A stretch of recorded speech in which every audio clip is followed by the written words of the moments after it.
we're realizing we were never meant to live like this. On the clock, on a schedule. Our mindset is shifting. Our intuition is being activated. And just breathe. We're opening up to other ways. We are going within for our answers of rest and peace. We are finding joy. So open up and let's revolutionize your mindset.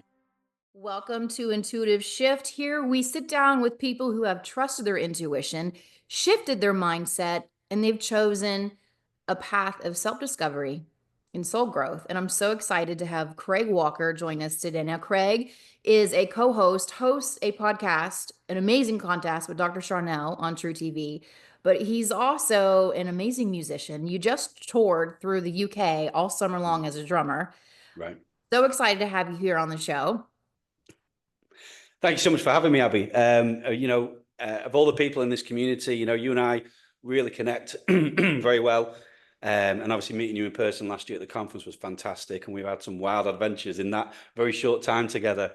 So when you asked me to come on again, because we did the Burnt Witches last year? Last year, yeah. Last year. Wow, that's flown by. And how things have changed since then. We did that and we spoke and it was beautiful, a beautiful moment. And I'm really happy to be on again with you. So thank you for having me. Thanks for coming on. It's always different. I love meeting, when you connect with people, even over the web, It's amazing to meet them in person, because then you can be around their whole energy field and just see how you interact. And I love the time that we spent at the conference. And that's really kind of what I brought you on today is, you and I, we very much so live in the very real world. I mean, we're both parents. We do the whole job thing during the day. We have our passions, but then we have this soul path that we're also on. And we were able to have, in a very small group, a what do you want to call it? Paranormal experience, a dimensional experience in the woods together. Natural, yeah, all of the above. It was very life-changing. It was, and I don't say that lightly.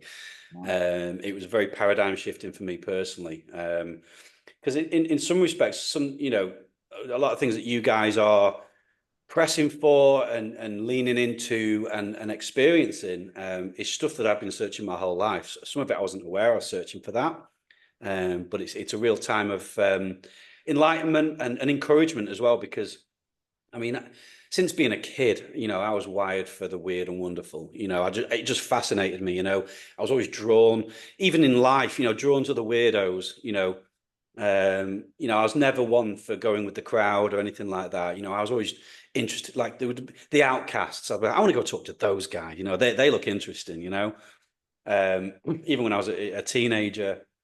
And I always had a heart for the outcasts and the weirdos, because I felt sorry for them, almost like, you're not in the social circle. And when you actually spoke to them, they're like, I don't want anything to do. I don't want to be in the social circle, And that I was like, why not? And I was always interested. Anyway, and I've come from a family that, my dad was very much into the supernatural, and, I'd get up in the morning for school, and my dad would be watching a UFO documentary, and it would just be on in the house. And my dad would be like, yeah, getting into it. And, sightings over New Mexico and all the stuff back in the sort of 90s that was really popular.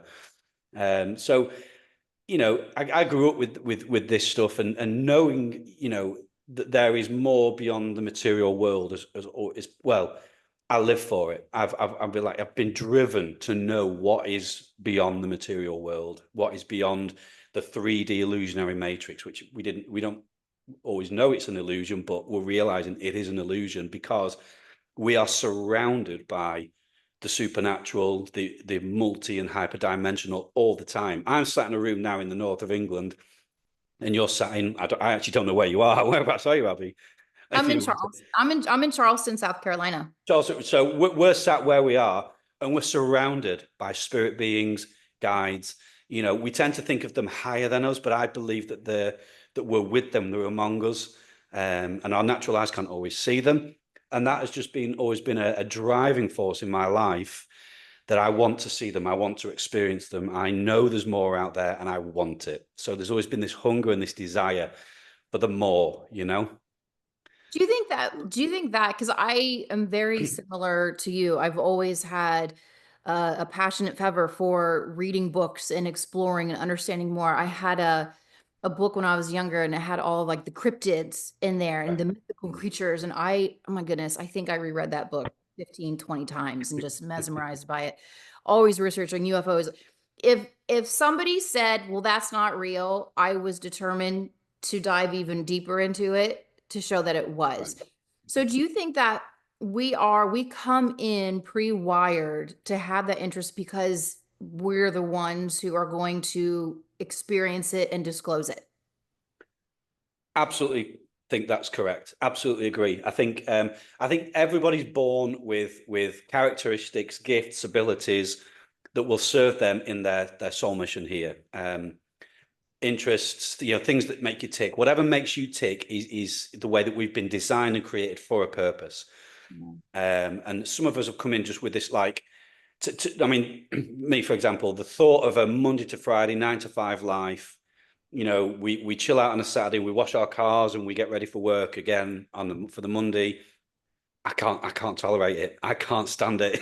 It's just like, no, there's more. You know, some people are happy in that cycle, and good for them. I'm not criticizing that. I'm just saying, for me personally, I've always been driven by this for more. So yeah, I do genuinely believe that some of us are wired for the more, and I genuinely believe that that's because we're here to bring that into this realm. And I think some of us are, you know, in fact, I just felt a shift. As I said that, I felt a shift in the room. So something's here anyway. Yeah. Yeah, I felt as soon as I said that. So something is, you know, I think. So here's something I've been talking about with some friends recently, particularly with like UFOs, and lights and things, and the lights in the sky. Love all that sort of stuff. I love the fact that, you know, people are having conscious encounters and things like that. And I genuinely believe that we're learning that these beings live in other realms, other dimensions, and we're learning to step into their world and go and meet them, because we are also multidimensional. However, I think the timeline that we've just shifted into, and I think this ties in with the golden age and the golden era that everyone's talking about, that these beings and these realms are going to start invading this world. That we're going to be the conduits to introduce it, because they can't force their way in. You know, but I think many of us have incarnated to be that bridge between the worlds. I don't know what you think about that, but I think. So, go on, sorry. Yeah. That is always what has always been told to me, shared with me, that my soul mission here is just to be a bridge. I'm the bridge to bring them here. And I actually did a meditation years ago, and it was looking for like, what I would be doing in the future, like highest timeline, what am I doing in the future? And I walked onto a stage, and there were about 200, 250 people in this space. And they felt a little nervous, right? They knew that the energy was, I need to be here. I want to be here, but I'm really nervous, but I'm ready to hear it. And I opened up for about 5 to 10 minutes, and I welcomed on stage a Tibetan that I know. I welcomed him up, which for those at home, like Tibetan, that's a Palladian. They look just like us, y'all. So don't get scared. Weirdly, probably could not tell a difference other than you just want to stare at them. But he came up, and then he just took over, and he was sharing our true history, history of our planet. And I knew that we traveled around from like place to place to place, and this is just what we did. We were just introducing information for people. That's that. So you said that was a vision or a dream or something that you had? It was a waking meditation that I had. Oh, okay. Okay, yeah, cool. I think when we have these experiences, that they're seeding our conscious mind with where they want us to go. I've experienced physical things from, that were unexplained. When I spoke last time, that one of the most prominent moments for me was literally watching about 30 plus feathers materialize in front of thousands of people. We all watched it happen, when something like that happens, it affects you, how do you go back to normal Matrix life after you've seen something like that, But yeah, I think we are here to, like you say, to bridge those worlds. And I think those of us that, when I say do the inner work, I think a lot of people think it takes a lot of effort to do the inner work. Just to bring, for those that need it, a bit of Bible into this, there's a Bible verse that says we must labor to enter into that rest. Now that sounds like a contradiction in terms. The work we've got to do is learn to let go, learn to relax, learn to be at peace. And when we get our energy right, then we're in a place where we are ready for that contact. We're ready for, because these beings, they can't be around the lower energies. It's like a bad smell to them. It's like, ooh, it's yucky. It is to us as well. Those of us that are tuning in, when we're with someone who's negative and vampiric and pulls us down, it's hard being around them. It's energetically exhausting. But I think we've all been collectively. The whole planet is going to get this. I firmly believe that everyone's going to get it. But I believe that there's some of us who were, again, not elitist or anything like that, who we've allowed ourselves to go through the process, and we will be ones, like you say, conduits to bring this into this material realm, because these things can materialize in the physical, and I think they want to, but I think the density of this 3D world has to change, and that's what we're here for. I think this great golden age is going to be a shifting of the densities so everyone's like, we're going from 3D to 5D, and I agree with that. I don't know what 4D's ever done wrong to anyone, but anyway, that's the topic for another day. I personally, Craig, think that we're already in 4D.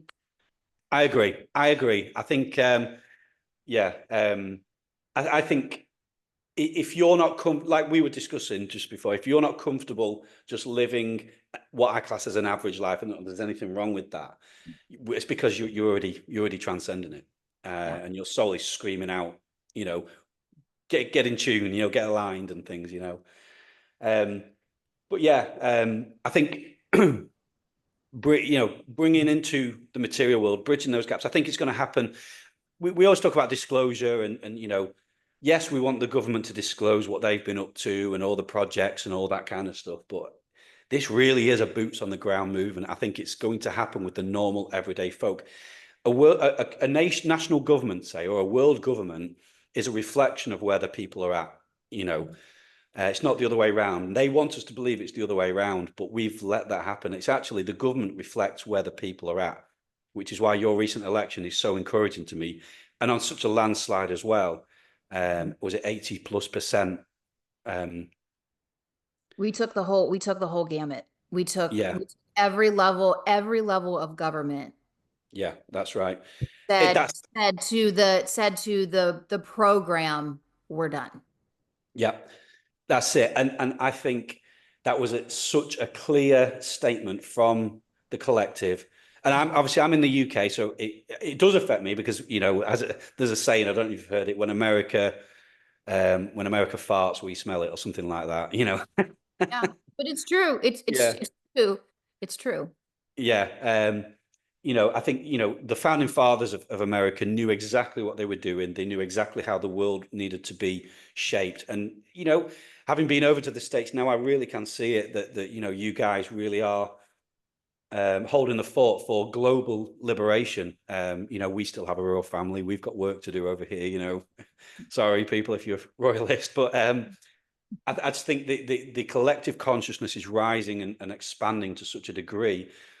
We're getting ready for when I say open disclosure, I don't just mean,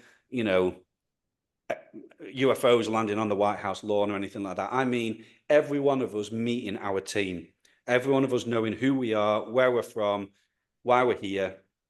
And there's a fair saying that we are the disclosure. I also believe we are being disclosed. Who we are is being disclosed too, and what we are, where we're from. it's really, really exciting times. And we have, I think, like I say, in the election, I think the collective has spoken. We're not tolerating the old timeline anymore. We've shifted. And a lot of people are saying, like, they're concerned why it's quiet, you know, the enemies of is this going to be on YouTube? Is this YouTube? Okay, I'll watch what I say. Of President Now 47. Just don't want to be any triggers on your show. They are being particularly quiet. They're probably plotting all sorts, but I think even they know it's game over. It is game over. It's done. And now it's time to enjoy the ride, I think, and ride the waves. 100%. Yeah, absolutely. The day after, I had such an overwhelming sense of, oh, we completely shifted timelines. Me It too. was overwhelming. And while I do see some buffoonery, we're just gonna call it that, it will be just that. It will be weak at best. And the energy that we're in right now, it boomerangs so quickly back at them, at anybody who tries to because I'm a huge Lord of the Rings fan, so sometimes the voices and images will come through that, and the Ents are my absolute favorite. There's trees. I love the Ents. Yeah. And it was a few months ago, and they were really upping the rhetoric and like all over the place that, oh, we're gonna have nuclear war, blah blah. I had no fear of that. But then they were showing like some on ground troops. And this voice came in so strongly in the voice of the Ents. And so imagine that voice. And it said, the age of war is over. Brilliant. That's amazing. Oh, I felt that in my soul. That's amazing. Yeah. But I want to kind of circle back a little bit, how you were touching on to have some of these experiences, just getting real quiet within the self, just in order, for opening up through. And we talked about, we had this shared, and you skipped totally over that whole feather story. We're going to come back to that because I need to hear that, because I haven't heard that one. Oh, I thought I mentioned it last time. Sorry, but okay, I'll come back to it. So, we spent was it 3 evenings that we went out into the woods with our group of people? Yeah, 3 or 4. Yeah, because I was just like, can we go again, please? I was like a kid. Honestly, I was like a kid. It was amazing. And that was, the main part was just to be so quiet. I mean, my goodness, I think the last evening there were 4 of us, and we just laid on the ground, and I don't really think we really spoke much for over an hour, because it was just being at peace and just connecting in with the land and the tree and all the energies there, and asking to be welcomed, for us to even come into their space. But I would love for you to go through, what did that feel like when, you can read as much as everyone at home, you can read as much as you want, and you can go down on these rabbit holes as much as you want. But when you are experiencing in real time, in physical life, in that moment, what does that feel like in the body, in the heart, in the mind? What does that feel like and then I'll let you explain what you experienced. Okay. Yeah. So, I mean, for me, again, we hear about these stories, and we watch things, and we hear people tell their stories, and it's all very inspiring. Nothing, and I mean nothing, can take the place or compare to having your own experiences. And I think every single one of us needs to start at least setting the intention for the experiences in our own homes, in our normal everyday 3-dimensional lives. So, like, for me, I said on a couple of shows actually that I did with Charnel, when I was younger, I actually had a real fear of Bigfoot and Sasquatch. And believe it or not, it came from the film Harry and the Hendersons, because as a little boy, I know it's a family film. Yeah, I love that film now, but like as a boy, just the image terrified me of this huge, hairy, human-like creature, even though it was really friendly. And there was the one scene, I don't know if you remember the film. They're driving through the woods and they knock him over, and they're like, what was that? And they go and get it, and they put him on the roof of the car, like, because he's knocked out. Yeah. And then as they're driving, he just goes woof on the windscreen. and makes them jump. That absolutely scared the crap out of me as a kid. You know? And it's ridiculous because it was a happy sort of family film.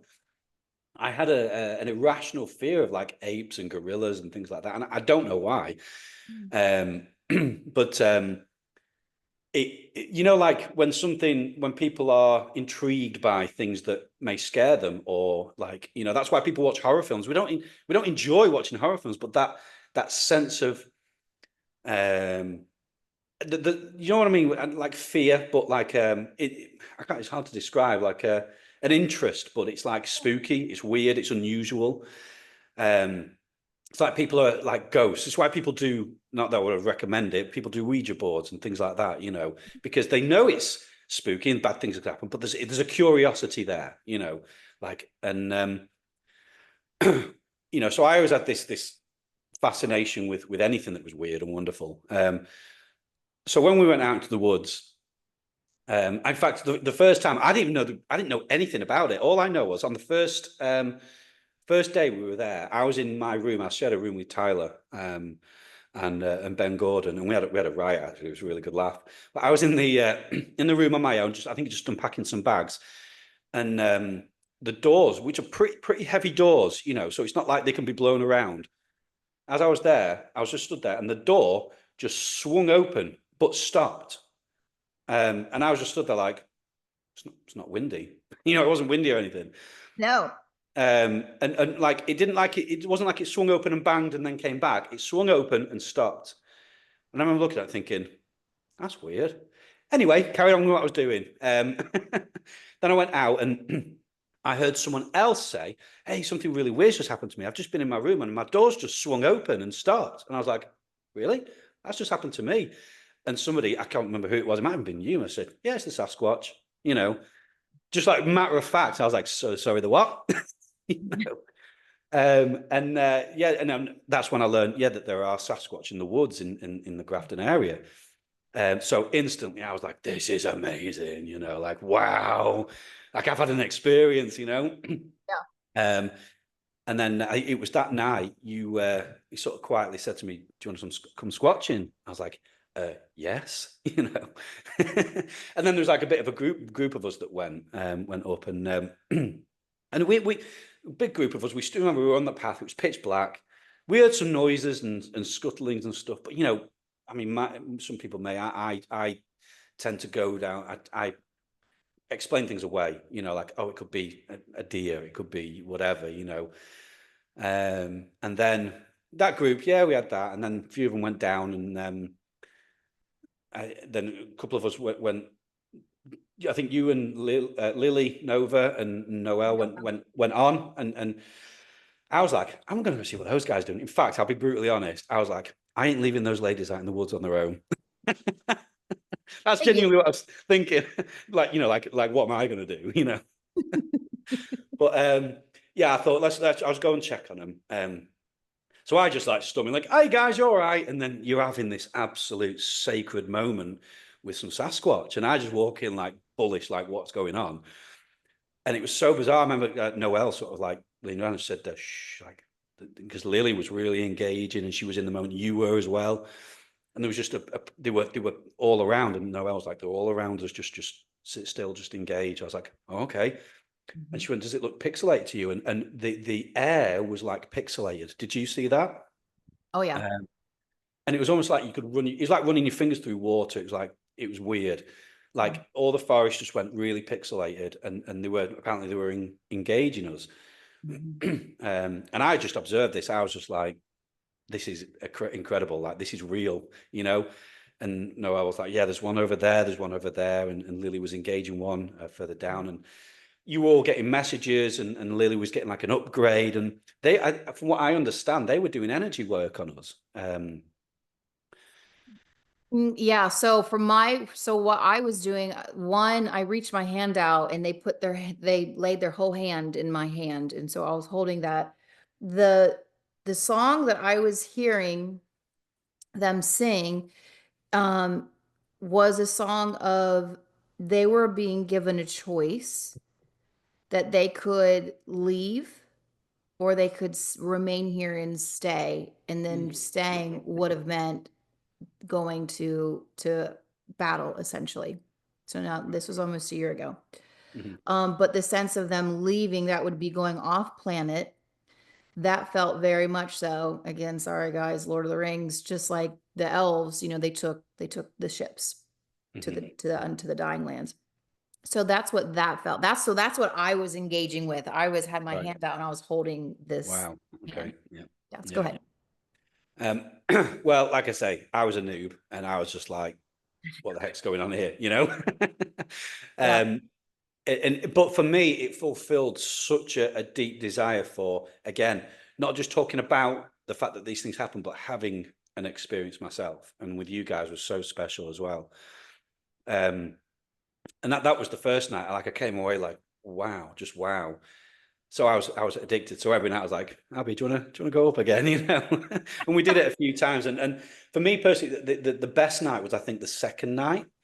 And we went up and we went to the other section. Like some people were doing some sky watching. We wandered off and we started engaging. And I never experienced anything like that in my life. So I decided, right, I'm gonna engage. So I went within and I did a meditation and I put my intention out, put my heart out. And I remember, I think somebody might have said, "Oh, why don't you try knocking on the tree?" Or so I did. I didn't, I know I'm a drummer. I did quite a specific rhythm, like dun dun dun dun dun or something like that on the tree. Yeah. And from within the woods, it came back dun dun dun dun dun, the same rhythm. I was like, "Whoa!" Like this was real. Yeah. Something I missed there as well was it started because there was this really loud owl sound right high up in the trees. And I was like, "Oh, that sounds like a big owl." And you were like, "It's not an owl." Yeah. They're mimic the sounds of animals. Yeah. As if to like let us know. Maybe it's I mean, you tell me. Is it a way to like not scare us or something, or to just something that we're familiar with? Yeah. So they were making these really loud, like this really loud owl sound. It wasn't the size of an owl. If you hear an owl hoot, it's quite low, isn't it, and quite subdued. But this was like loud. So we were being invited in basically. And I remember at that time you saw two young ones. Do you remember that? Yeah. I saw. You're sorry. I said I saw a lot. Yeah, yeah. And they were moving around and they were rustling in the trees. And that's right. And we heard we heard some vocalizations as well. They were doing some, I can't remember, there was like a tune that they were singing to us. And again, just having these experiences, it changes you. It literally affects your DNA. Like you're not the same in my experience anyway. Like these creatures were, extremely benevolent. And the fact that it was almost funny. There was a fun vibe with those guys. Like they were having fun with us. They were enjoying it as well, Yeah. And I want to add, it's extremely rare that they would ever allow they always call them their little ones, that they would allow any of the little ones to come near us. So the fact that they allowed them to come near us just shows, because they can feel they feel our intentions, they feel where our heart space is. Yeah. So it was a huge honor that we were able to have that joy and playfulness, because the little ones are very interested in us. So yeah. Well, I'm very interested in them. Yeah, just like I said, it was. I remember they were moving around, and like you say, we heard the vocalizations, and eventually it just sort of like, then it just kind of goes quiet, and you can almost feel when it's like, okay, we're done. It's like I think we were all just like, yep, we're done. We've had our time, and we went back down and stuff, and I think it was the final night when we had the campfire. You and me and a few others were stood there by the campfire thinking, should we go up again? What should we do? And when we were there, we heard that owl hoot in the trees right next to us. Do you remember that? And it was like, okay, we're going to go up. Yep. Yeah. And at that point I realized I've learned a lot here. It's like, it wasn't like, it was like, okay, yeah, they're inviting us up. Let's go, Yeah.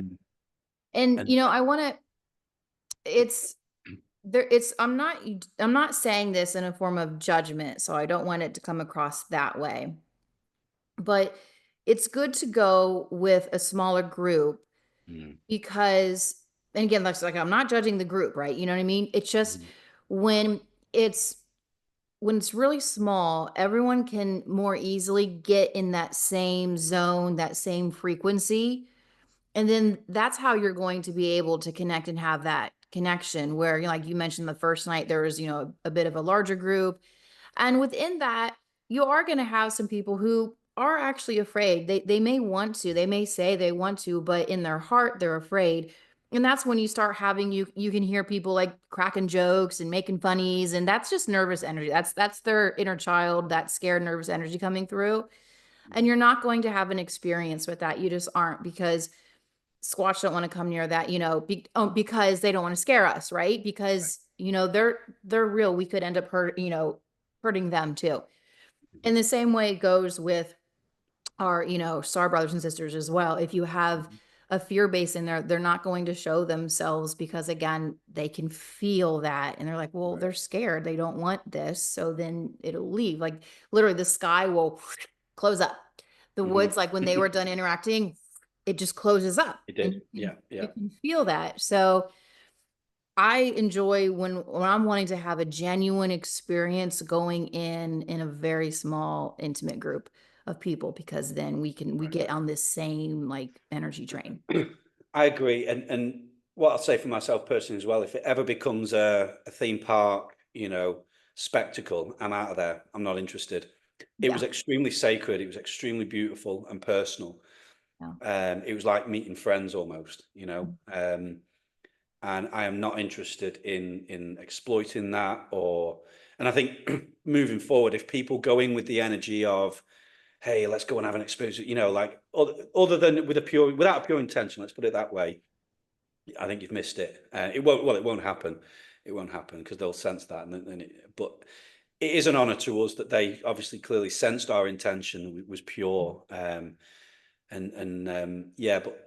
I'm not interested in making a big, if we're at the conference next year, I'm not going up in a huge group and like being all like, yeah, let's go. So I'd actually genuinely feel safe enough to go on my own now. I probably wouldn't have done last year.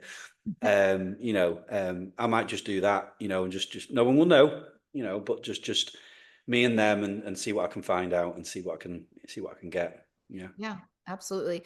I would love to, I kind of want to just shift the conversation just a little bit. So, you've had your experience and has forever changed you. It's shifted your mindset. It's how you look at the world. We're coming into this age where we are already, you can see it all through your social media feeds all over. People are starting to actually have more visuals in the sky, more apparent, like the what's coming up on these trail cams even. Because the energy is shifting more. The higher percentage of us are coming into that more heart space, wanting to have these interactions because we are understanding that they're real. So how I want to talk to you, because this is kind of what we touched on the Burnt Witches episode. How is that going to look for the mindset for people who run that experience through the pre-programmed cognitive dissonance of, well, this goes against what I have read in my religious texts? And I think that's going to be probably our hardest thing to come up against. And I would love to hear from you, because you're in that world a bit more, and we touched on this last year. I would love to get your take on that. It's a really, really, really good question. I can answer that from experience. Even though I was wired the way I was, I have been extremely indoctrinated in the past. I might still be to some degree and not see it. We're just going to be honest. Everybody knows that anything that we don't understand, the religious people will demonize it. It just comes under the category of demons, bad, evil, negative. And that's a program. That is a program to keep us from exploring these amazing things that we're discovering, that we're talking about. Now, what I will say is there is huge swathes of people within religious communities that are waking up. And something I would actually really like to just get out, which is in conjunction to this. When I was going through my awakening, I I was, I held on to my faith, my Christianity, but I was exploring. And, I'm so grateful for those people in this community that were gentle with me, who were accepting of me, even though they probably saw my programming as something negative, they accepted me. Mhm. And they didn't criticize my programming. They didn't criticize what I believed. And what I would just like to say moving forward is accept people are where they are. If I'd have come into this community and people would have been like really criticizing Christianity and Jesus and this, that, and the other, it'd have turned me off, and I'd have left, because I'm not welcome here. And I like to have a laugh, and we can joke about funny things in the church that I've seen, and in Christianity there's some crazy beliefs out there. But I'll never forget. Do you remember the guy Wayne Dyer? He was like I don't know what you call him. I guess some people call him like a law of attraction teacher or something. Okay. But he was really, really, really pure souled, and he would talk about the Tao and Taoism, but he had a real ability to relate to his audience, to relate to who he was talking to, and he would change his language. He would change he would say the same things, but in a different way depending on who he was talking to. He was invited to churches to talk, and he ended up talking about Taoism and law of attraction, but he would associate it with Jesus, with his teachings, and they loved it. And he just went all over the world speaking about spirituality based on who he was talking to. And that's a skill that I've really tried to develop in myself. Like, so you could watch me on a Christian podcast or something, and I'll be using terms you may not hear me use on something like this, but that's because I'm relating to the people I'm talking to. And I guess what I want to say is, or what I'm trying to say is, be accepting of people where they're at. There's going to be a lot of people coming in, searching for the truth, searching for what you and we carry. And they will have opposing beliefs. Accept them anyway. Love them in that anyway. Because they're on a journey and they're waking up. Because that's my experience. So yeah, with a religious paradigm, religion is one, in my opinion, one of the most deceitful and difficult to identify spiritualities out there, because it takes spiritual people. Like, I was a very spiritual person, even as a child, growing up in a very spiritual family, very open to the supernatural and to the weird and the wonderful. But we had religious beliefs, and it kept us out of having these experiences. It put like a block between the realms.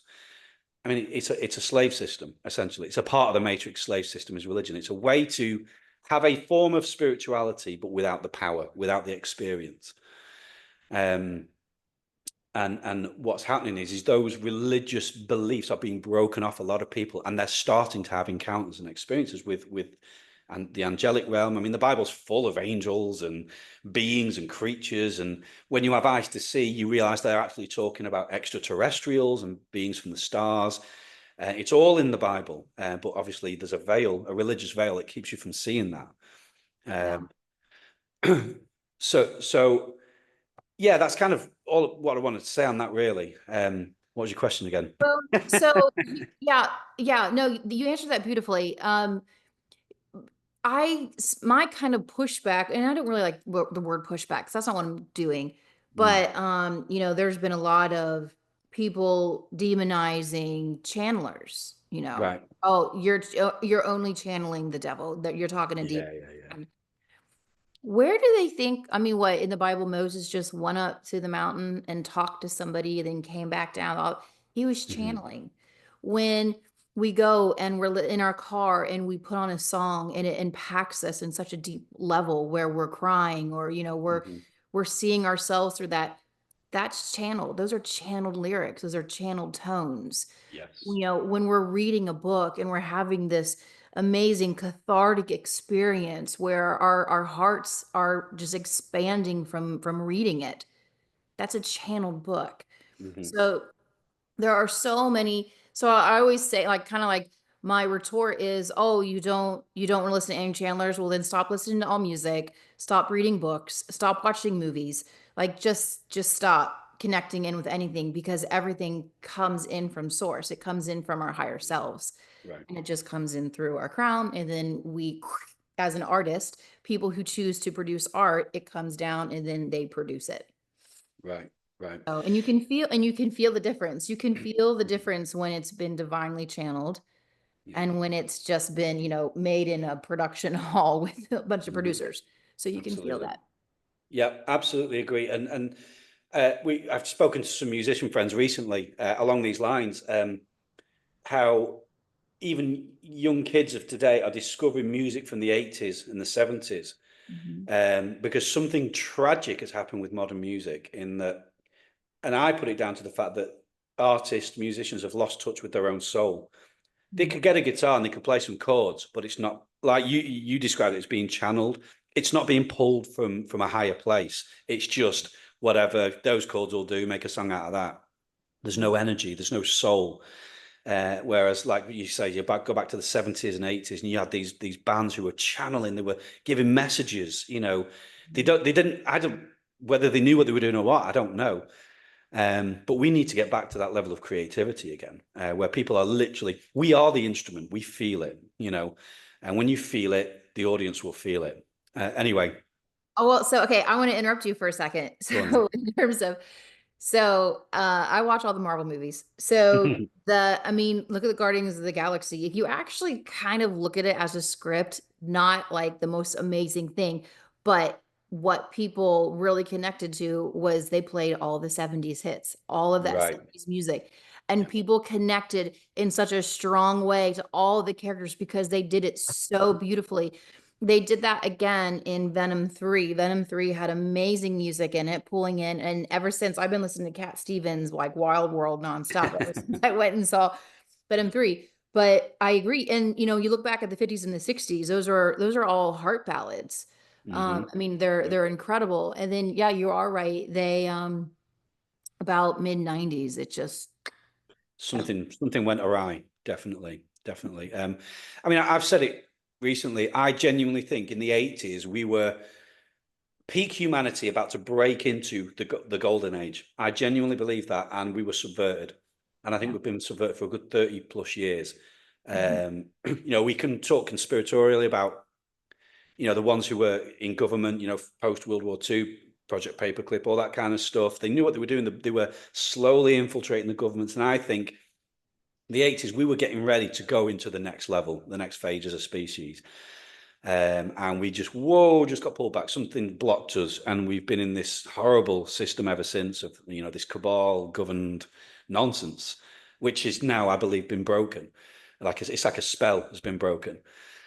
And I genuinely think people are going to start having experiences again. I listened to, for example, I've just spoken to Tyler about it. Jimi Hendrix, for example, had a full-blown UFO encounter. Yeah. So one of my favorite guitarists is a guy called Steve Lukather. He's a guitarist for Toto, but he plays for Michael Jackson, and he's just a legend in the music scene. Extremely soulful, brilliant guitarist. When he was, if I get my facts right, he's very open about it. When his mum was pregnant with him, a psychic walked up to her and just went, "Your son is going to be a very famous musician, and he'll know why when he's older." And you what? Sorry. I said I've heard the story. Yeah, continue. Yeah. And so these people, they have a spiritual awareness, and I think when they get then their mojo. The Rolling Stones talk about it before they go on stage. They need to find the mojo, they call it, which is energetic. They're getting in the energy, and then they go out and boof, they blast it out in the concert. Yeah. The sad thing is, in this day and age, there are artists doing that, but in a negative sense. Look at the Sam Smiths of this world, the Taylor Swifts of this world, and things like that. It's unfortunate. I think a lot of them were doing it ignorantly. Now I think it's not ignorant, that they're actually going out with intention. I saw a concert recently. Is her name Dua Lipa or something? Oh.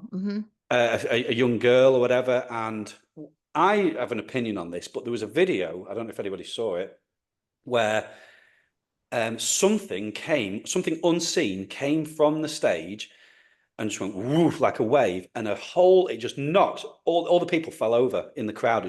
They all fell over, and there's people filming it, and everyone just, like, you could see the wave of people just falling over. I think it was the frequencies they're pumping through, like kind of underneath her music, but it could be spiritual, like something deeper in that. And we need this to stop. We need to take this force back, I was seeing some video from another concert, and oh gosh, it was a female, kind of like a Katy Perry, but not Katy Perry. And towards the end of the concert, obviously everyone's filming the concert. You can see, first off, there's a sudden shift in the tones of the music that they're playing. Like the whole thing, they said the whole vibe of the concert kind of shifted. And on the video, the dancers and she start to shift, all of them, and it's like this reptilian looking skin that they all shift to, and then the video itself becomes pixelated for a moment, and then it goes back when they're back to normal, and then it pixelates again, and you can see the pixelation on their skin, and then almost like whoop, then everything switched and it went back high up, and then they finish the concert. So yeah, there is a lot going on. There was one musician, my son was much younger. She's a huge musician now, and he was listening to one of her, it was like her new song came out, and he heard in it, and he's like, turn it off, turn it off. They did something with the voice, and your people are thinking that it's electronics, but it's her voice. And my son said, that's a reptilian. That's exactly how reptilians sound. And he's like, turn it off now. So I switched the radio. Wow. But yeah. Wow. The good thing is, and this is how we know that we're coming into this shift, into this golden era, is because everyone is seeing it. They can't hide it anymore. People are thinking like, oh, they're just getting more sloppy, they're just not as good. No, it's because the frequency that they held the illusion in for so long is broken, and they just can't stop it. And so all of us are shifting, like, again, like our mindsets are all rewiring. We're shifting into this new era where they can't hide anymore. Everything is being seen. Absolutely. Yeah. And I think this is why so many of us have been through so many trials and difficulties, because we've been being prepared for this day. I absolutely believe that. When I say that, I don't think we have to go through trials, but unfortunately, I think it's kind of part of the human experience where, hard times, well, it's growing pains, isn't it? We go through hard times, and it causes us to ask the deeper questions. It gets our attention, and it's how we grow. And the quicker we learn the lesson, the quicker we can get through these, the situations and whatnot. But I think genuinely, I think we are being so rapidly activated now, in ready. And I think it's game on time. I think it's a case of now. And I think many people over the next 12 months are going to have rapid shifts in their personal life, big changes in circumstances, divine appointments just appear on their doorstep. The things that they've been wanting all their life is going to just be there, ready for them and waiting. We've no more, learning. We've learned what we need to. We'll always be learning.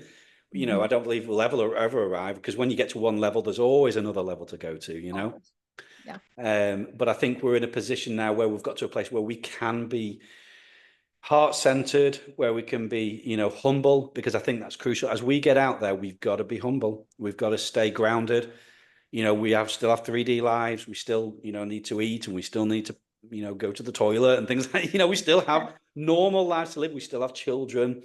Yeah. They'll have to go buy groceries. We have to stay humble. But I think we're going to be doing it. Like, I think our awareness is going to be so magnified that there's no blurring the boundaries anymore. Like, some people see the spirit world as separate to the physical world. I don't believe that's true. I believe that the material world is just another manifestation, or lower density manifestation of everything that is spirit. Everything is energy. Everything is spirit. What's shifting is our conscious awareness. We're moving into, I'm not going to say in the future, I'm going to say we've moved into a new dimension as a collective. Some of them aren't aware of it. And on the surface, it'll look like chaos. It'll look like destruction, but it's only the old control structures that are being destroyed. So to the degree that we rely on those old structures is the degree that it will affect us. But even that's grace in a way.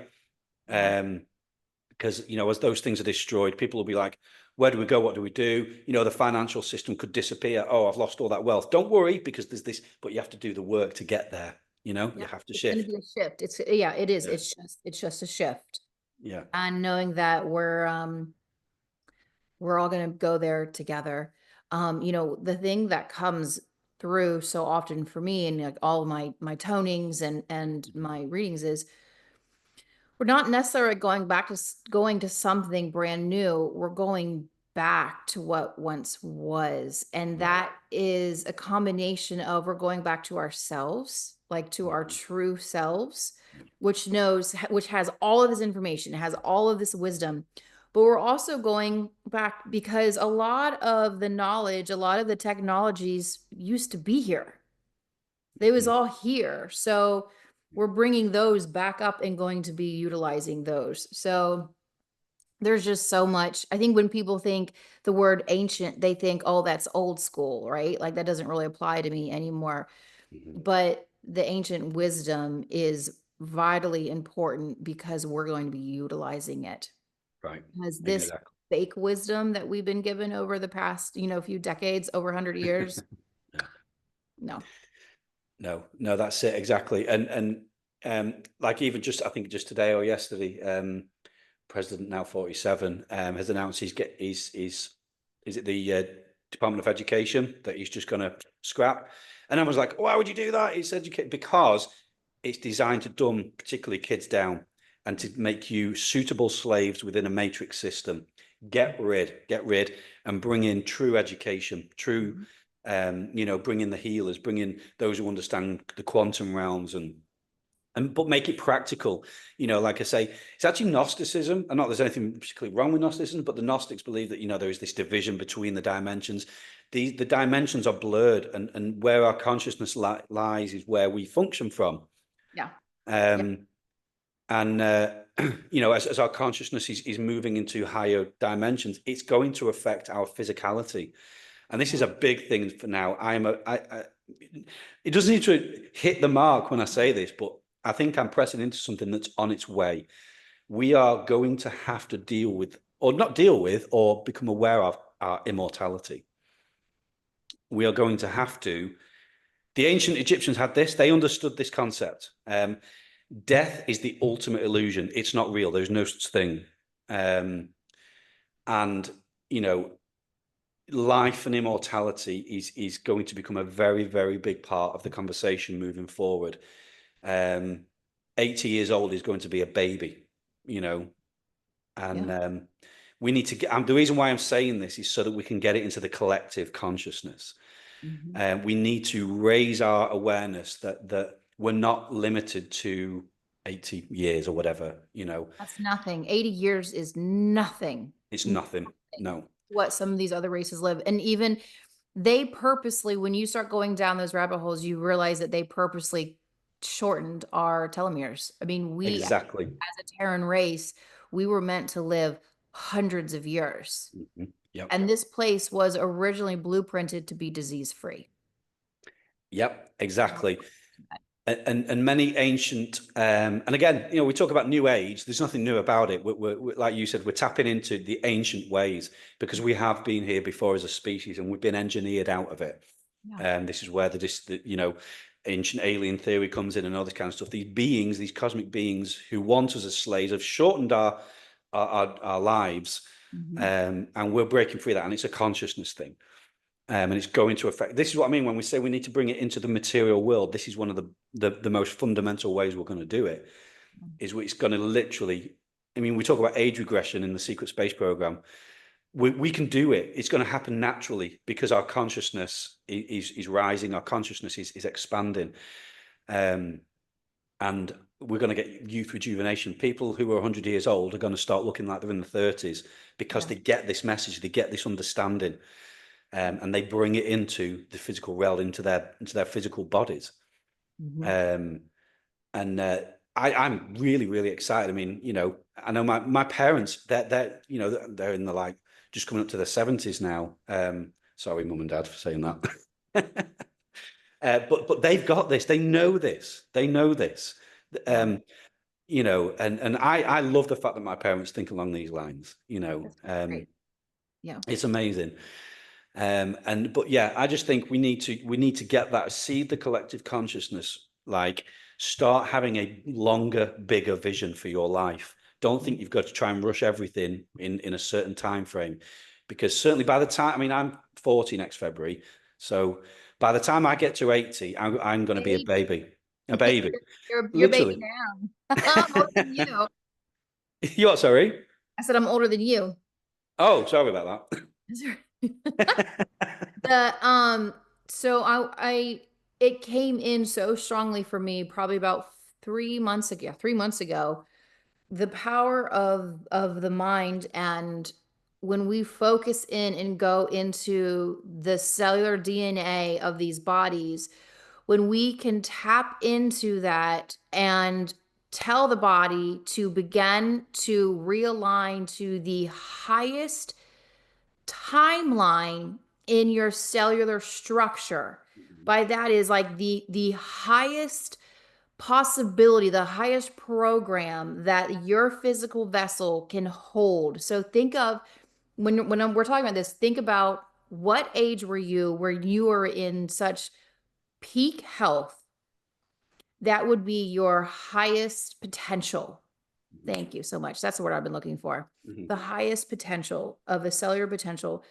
And then you just call it forward. You just call forward, and it is a morning meditative intention. I'm calling forward. I'm calling in line my highest potential for my physical body, my physical vessel, and just calling that. And when you're doing that, imagine it by bringing in this golden light, bringing that in through the whole body, and you will begin. So when I did this as a practice for almost 3 weeks straight. I did that. How my body changed was ridiculous. I dropped an entire pant size doing it. Yeah. I had so much more energy. And I could see things shifting in my body. It was incredible. And then I got sick and I stopped doing that.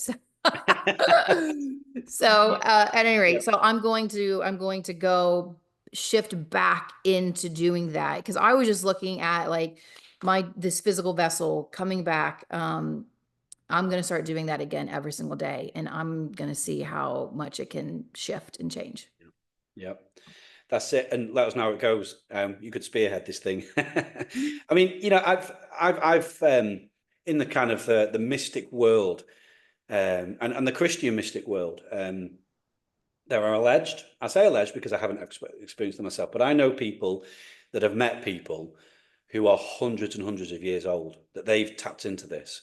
You don't know who they are, you know, that they're not public, you know, they just exist, and that they know some stuff, and they're hundreds and hundreds of years old, but you wouldn't know it, and they're walking the streets, you know. They exist now. If you read the book, I usually have it next to me. It's Anna, the grandmother of Jesus. So that whole book, Claire Hartsong channeled that book. It took her over 10 years of working with Anna, but it showcases Anna's life. Anna lived 600 years. She was in a scene, but it covers her 600-year lifespan here. And really the only reason why she passed was because she chose, I'm ready to pass from this. And so it was a decision to move on and experience something else. Yes. And that's how the old Celtic saints used to function as well. Is that they would decide when they left. They would just keep going. They would be perfectly healthy and go, right, I'm done here now. And they'd lay down and they'd go, you know. And I think that's the way it should be, that we decide when we're ready, you know, rather than waiting for death or anything like that. It's an illusion. I think so many people will leave their body in death and go, oh, I didn't have to do that. You know what I mean? I think that it will click, you know. And yeah, I just think we need to materialize what we know to be true now. We need to embody it. You know, it's good talking about it. It's good having this conversation because we're seeding the consciousness, but we need to choose to embody it and bring it in. And that goes for disclosure. That goes for everything that we talk about. I'm not I love the lights in the sky. I think it's brilliant, especially when we get a power up and it's exciting and it's wonderful. There's more. I want these beings to materialize in front of me, and I want to have a cup of tea with them. I'm not, and I'm being serious. I invite them. Me too. I actually was talking to Lily Nova about this. I've just been getting a lot of visuals that is going to be happening sooner than later, and actually a lot of them are already here. I agree. Yes, a lot of them are. I think the ones that can be, not every one of them can hold in. I mean, because our gravity is still it's a buster, but the ones that can hold it and come down here, they're coming. Yep, I agree. They're excited. They're just as excited as we are. Right, exactly. And I think it goes for the our inner Earth friends as well. I think they're going to start appearing as well, quite openly. I think we've needed to get through this time, and I think they're as excited. Sorry? That it's about time. A lot of our the inner Earth beings, a lot of them, they are our direct descendants. I mean, brothers and sisters, and they have just left us up here. So, yeah, I'm ready for them to show their faces.